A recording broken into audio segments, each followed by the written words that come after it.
comment lang to regarding with this matter, this issue. Okay? So, mabilis lang to. So, kukunin na natin ang topic from our, yes. So, eto na for you, Miss Candidate number 15. Makingi naman ito. Yes. Or para sa inyo ng lahat, no? Is it necessary for common people to acknowledge and follow LGBTQIA plus demand to be called with proper pronouns such as he, she, it, or they? Again, is it necessary for common people to acknowledge and follow LGBTQIA plus demand to be called with the proper pronouns such as he, she, it, or they? 2 minutes to. May timer ready na ba tayo? 1 minute lang tayo. Okay, 1 minute. Well, let's make it 1 and a half. Okay lang ba yun? JP, 1 minute. Okay, 1 minute tayo. 1 minute lang, pagsagot. Alright, ready na po? Okay. Okay, sige, wait lang ha. Go Eunice! Okay na, sige. Timer starts now. Personally, in my opinion, I think it is not necessary for us, for everyone to follow what LGBT demands. First and foremost, 90% of Filipinos are religious, and we cannot deny the fact that here in Philippines we have different opinions, perspective. So that's why it's really important for us to study and to promote Soji Bill to every barangay so that other people could understand it, so that other people could enlighten it, so negativity will never ever foster again. Thank you. Thank you so much. Maraming salamat, Miss Eunice. Tawagin natin our next is candidate number 16 na Camera Winners. Ayan po ba yan? Tamara, do you want me to repeat the question? Actually, it's not a question. It's how you take it, how you understand. Common people to acknowledge and follow LGBTQIA plus demand to be called with proper pronouns such as he, she, it, and they. Okay, I believe that regardless of the term common, we are all human beings. We have been given the gift of conscience to determine between what is right and what is wrong and to think rationally. I believe that to be a trans woman, I am entitled to be called as she and trans men as he, because if we are not going to empathize to people, we don't know what they're coming from. It will create what we call gender dysphoria. And to those people who suffer gender dysphoria, they will fall into what we call anxiety or depression. Worse is they are going to kill their life. But one thing is for sure, demand is not the right term. We should not demand, we should earn it through respect. And always remember that one of the cornerstones of life and virtues is empathy, putting ourselves into the shoes of other people. It will create a beautiful humanity for all of us. Thank you. You still have 9 more seconds, pero mukhang okay na siya. Okay na, Mr. Mira. Niya na yan. Maraming salamat, Miss Camila Yvonne Willis. And now, here she is, your candidate number, Miss Kay Montero. All go Kay!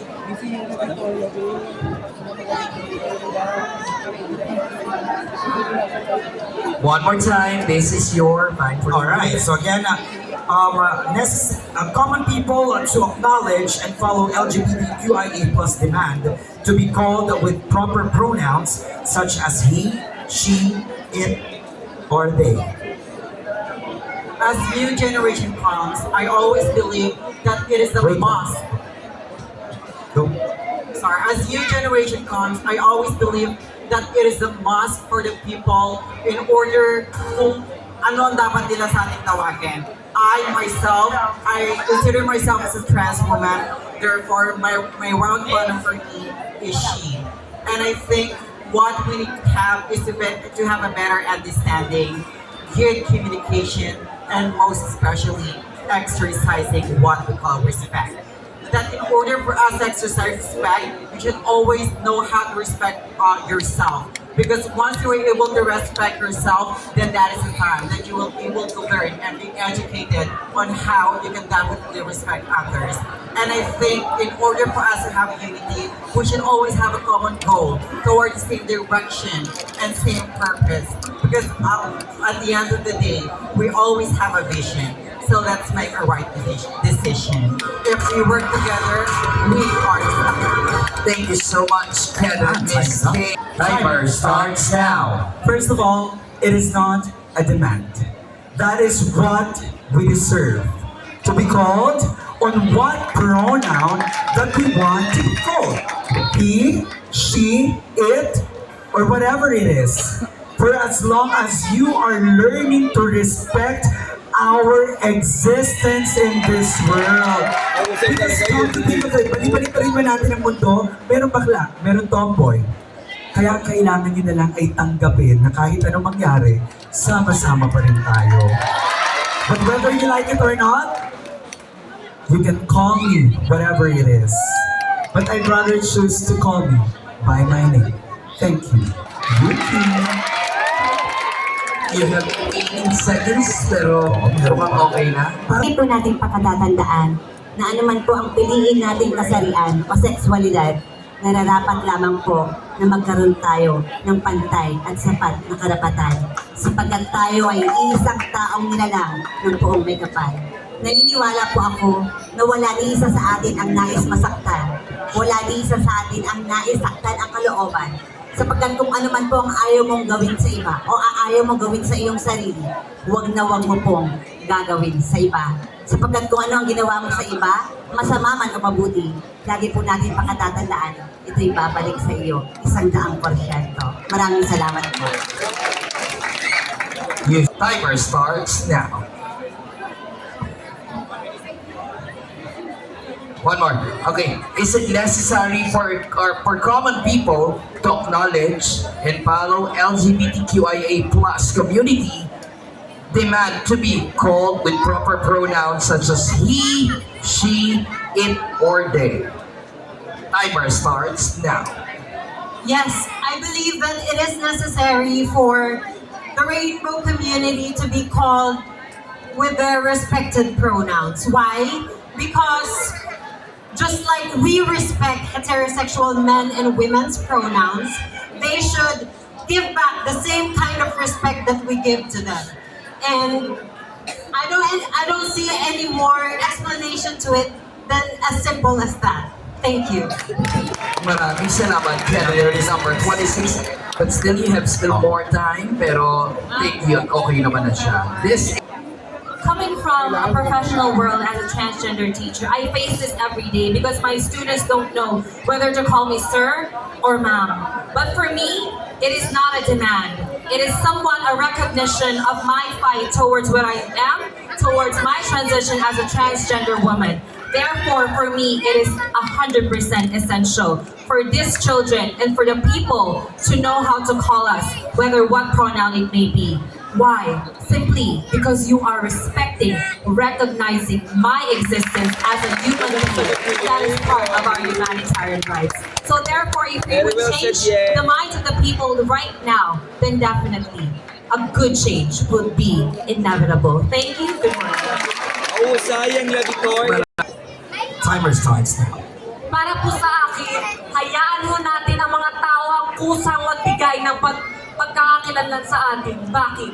Dahil kung gusto ho natin tawag tayong ate, ipakita ho natin na tayo ay kilos babae. Dahil lagi ho natin tatandaan sa ating pa rin ho magkakapatid na LGBT, magmumula. Dahil dito po nagmumula ang respeto. Kung gusto ho natin respetuhin tayo ng kapwa natin, ipakita po natin magkakapatid na LGBT na tayo ay karespeto. Dahil lang sa ngayon nakikita ho natin maraming magkakapatid na LGBT ang nag-iilaan pababa. Ngunit kung inyong iisipin, kung tayo mismo magkakapatid na LGBT ang unang tatanggap sa isa't isa, well then definitely, little by little, they will accept us. Thank you. Maraming salamat. Candidate number 30. Time starts now. As an advocate of the Home for the Golden Gays, I've always remembered this question from a transgender lola that struck me the most. Are we already accepted? Are we still discriminated? And are we referred to the proper pronoun that we refer or that we want to be? And to answer her question, yes, Lola, we are getting there. If that person considers herself as a woman, then call her she. If that person considers himself as a man, then call him he. If they are gender neutral, then call it or them. I believe that this micro effort from us will create a huge impact, not just in the past and present generation, but would bring a smile on the faces of our lolas and their home. Very well said, Jack de la Serna. Mahusay. Alright, still have 15 seconds. Okay na yan. Yes, sige. Candidate number, or they. Your timer starts now. 95% of the candidates say yes.